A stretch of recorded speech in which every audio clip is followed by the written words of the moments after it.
Good morning everyone. Today we will discuss about the aerobic cell growth or cellular respiration. In this topic or in this session we will learn about what is the type of cellular respiration, what are the types of cellular respiration, and we will focus mainly on the aerobic cellular respiration. What is cellular respiration?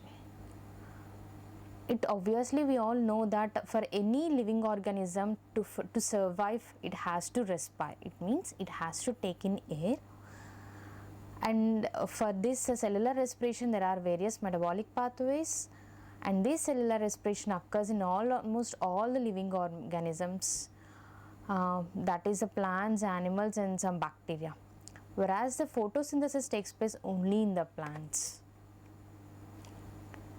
What actually happens behind the cellular respiration is, here the glucose molecule is broken down into the carbon dioxide, water and ATP molecule, and this ATP molecule is the main energy source of the cell to perform its metabolic activities. And this cellular respiration mainly occurs in the specialized organelle within the cell called mitochondria, and this mitochondria is a double membraned organelle which contains two membranes, that is the inner membrane and the outer membrane, and the space between these two membranes are called the intermembranal space, and with this inner membrane is again folded into several foldings called cristae.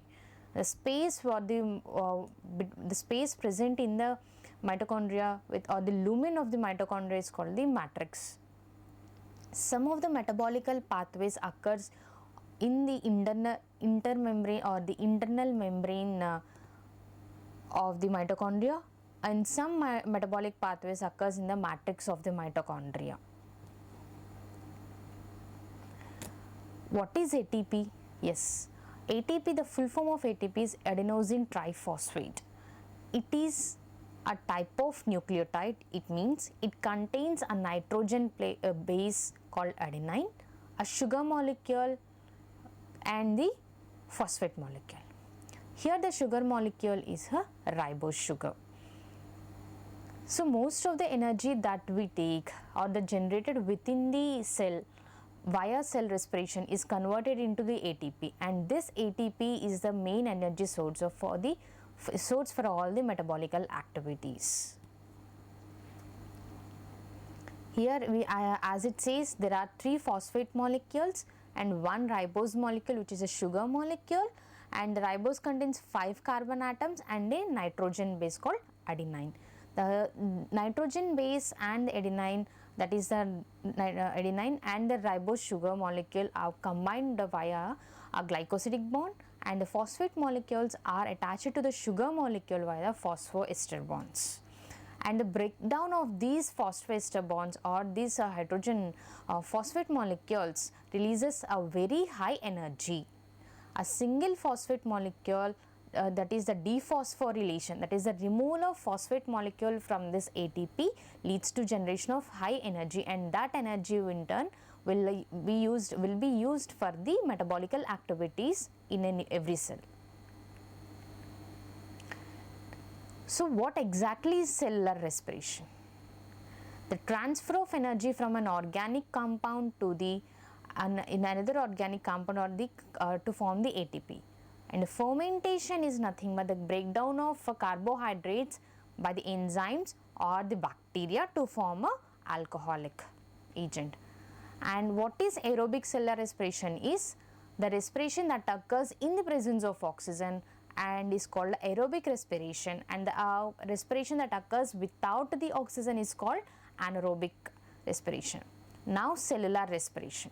So what is the main source of cellular energy and why do we need the respiration? Because every cell needs an energy for its metabolic activities, and that energy is generated by the cellular process called a cellular respiration, and this cellular respiration yields up ATP molecule, and the dephosphorylation or the hydrolysis of a ATP molecule will generate the energy. So let's go, what are the stages of the cellular respiration? So the The stages of cellular respiration, that is, the cellular respiration occurs in two stages. The first one is glycolysis, that is the breakdown of glucose molecule into a pyruvate into two molecules of pyruvate is called a glycolysis, and this glycolysis occurs in the cytoplasm of a cell. And this glycolysis can occur either in the presence of oxygen or in the absence of oxygen. The second stage it can be the either aerobic respiration or the anaerobic respiration. See here, the first stage is a breakdown of the glucose molecules. So, as we discussed earlier, the glycolysis is a process in which one molecule of glucose is broken down into two molecules of pyruvate. Along with the pyruvate, there is a generation of ATP also.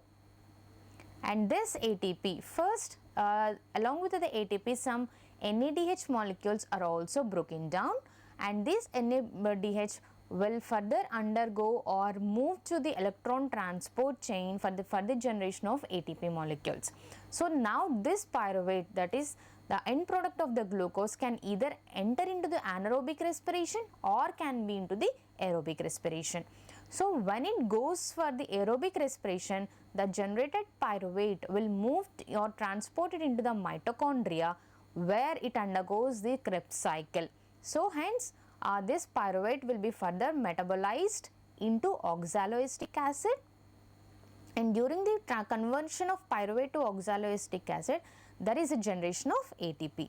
So the other process is anaerobic respiration. So apart from the aerobic respiration, the pyruvate may also enter into the anaerobic respiration. That is, when there is a lack of oxygen, the pyruvate generates or produces ethanol and carbon dioxide or lactic acid. So this leads to the this also produces a large amount of ATP molecules.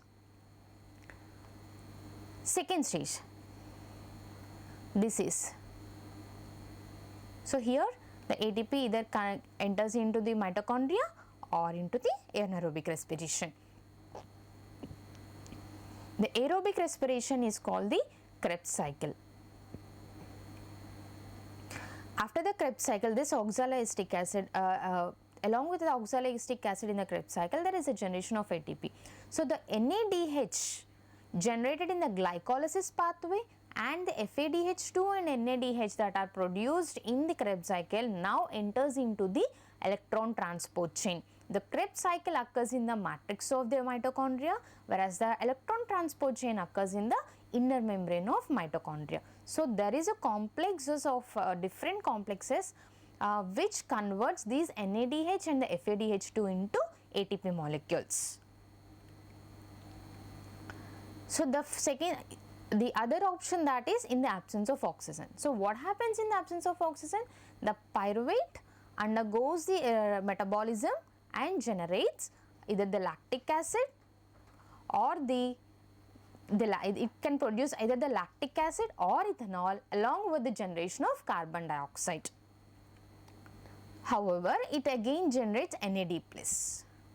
The lactic acid. This lactic acid especially is produced in the muscles.